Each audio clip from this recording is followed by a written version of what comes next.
I'm Gary Strong. I'm the university librarian, and it's an absolute pleasure to be here this afternoon and not in a budget meeting somewhere.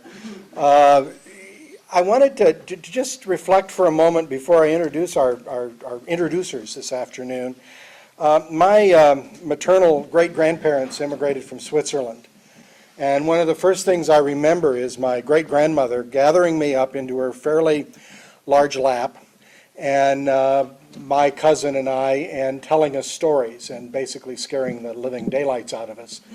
But telling us stories and instilling in us an oral tradition within the family that came from that part of the world, and gave us an impression of what passing down from one generation to the next experiences were all about, and certainly about their experience of their journey to America.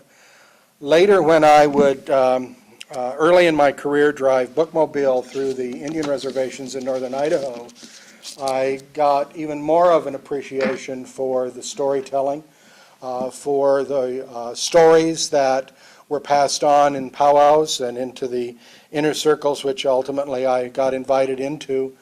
And that was a particularly moving experience that framed a good chunk of the rest of my life.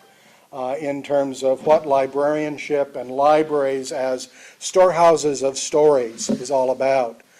I later fell off the edge and became an avid mystery reader, not writer, but reader, and have followed California mystery writers and the tradition of those coming into California and bringing their stories to this state. So that's sort of a long way around telling you how thrilled I am that this is coming to the UCLA Library today, and what I think you're about to experience. Alicia Gaspar del Alba is Chicano Studies professor, novelist, and poet. Among her novels, Calligraphy of the Witch and Desert Blood, The Juarez Murders, Sor Juana's Second Dream, she's received numerous awards in honor and recognition of her writing.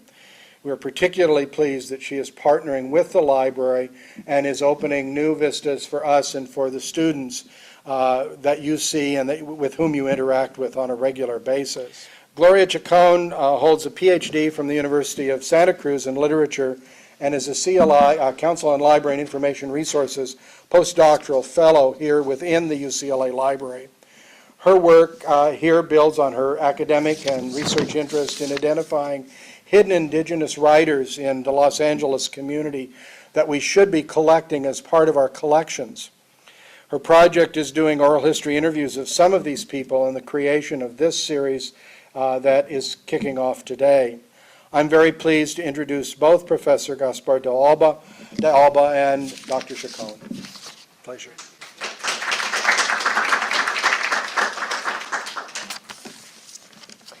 Thank you and welcome one more time. I would like to start by thanking our co-sponsors, the Chicano Studies Department, the Chicano Center, the Spanish and Portuguese Department, the English Department, Local 1990, the union, as well as Norma Corral, who is our Ethnic Studies librarian, who unfortunately couldn't be here, but really wanted to be here. She is attending a conference. I would also like to particularly thank Sharon Farb and Gary for their unflagging support. I would also like to thank faculty member Gaspar de Alba for graciously and enthusiastically agreeing to participate in this series.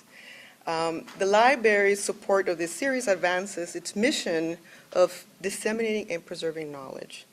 And last but not least, I want to acknowledge Jessie Batres, who is an undergraduate student here, who is interested in talking to students about scholarships by the Salvadoran American Leadership and Educational Fund. And he's here. Where are you? There. He's a student here in Global Studies and Philosophy, and so he's volunteer. So thank you so much as well. I have to say that this has been an amazing collaborative effort from the people who designed the program or the poster to people who have volunteered in setting up the room. Thank you. I can't thank you enough. So I would like to say a little bit about this series, and particularly the title of the series. For those of you who have read Héctor Hector Tovar's novel, you may be wondering how did I come to fit him into the detective genre. And, I think, for one, I want to say that it was meant to be a sort of multi-layer provocation, and I want to sort of unpack that by saying that it's literally meant to sort of talk about the detective work that you need to do in the academy to find anything that has any relationship to Central America, whether it's about, south of Mexico or whether it's about Central Americans in the United States. And also, I wanted to say that it fits into, in the sense that, Antonio, who is the main character, sort of is carrying out sort of this detective work in Los Angeles. And I think the reader is also doing that as well. And maybe Alicia can say a little bit more about, the genre, that particular genre and why it sort of lends itself to that. And we can think of detective novels as trying to solve something, right? And I think I was thinking about also acknowledging how Central America became a literary crime scene, and literally and figuratively in the 1980s.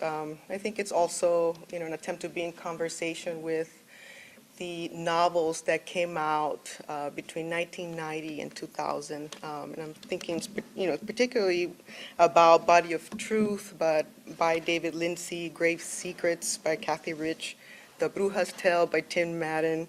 And I think in this sense, Hector Tovar's novel is in conversation and maybe sort of can be also read as a kind of anti-detective novel, if you think about these other novels. And what else would I like to say? And I think most importantly, we want to think about Hector Tovar's novel as sort of being a harbinger of what Arturo Ayas terms Central American identity in Los Angeles. And then fiction, because initially the series focused on writers, even though we may want to include other cultural workers. Fiction too, because as the Guatemalan Jewish American writer Francisco Goldman writes in his publisher's note about The Long Night of the White Chickens, quote, "The Guatemala that forms the backdrop of a portion of this novel is a fictionalized country, non-existent.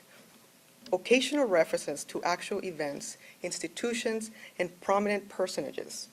Its greatest unreality may lie in its omissions. Impossible, through a mere story like this one, to fully convey or to exaggerate the actual country's unrelenting nightmare," end of quote.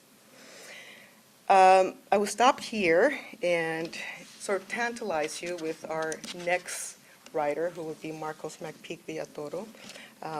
He has written Home Killings, the Gloria Chacon's mystery series, who is not related to me, Walking to La Milpa, The Holy Spirit of Mancos Cojones, and many other wonderful books. So thank you so much for being here, and now I would like to ask Alicia to come and formally introduce the writer. Thank you.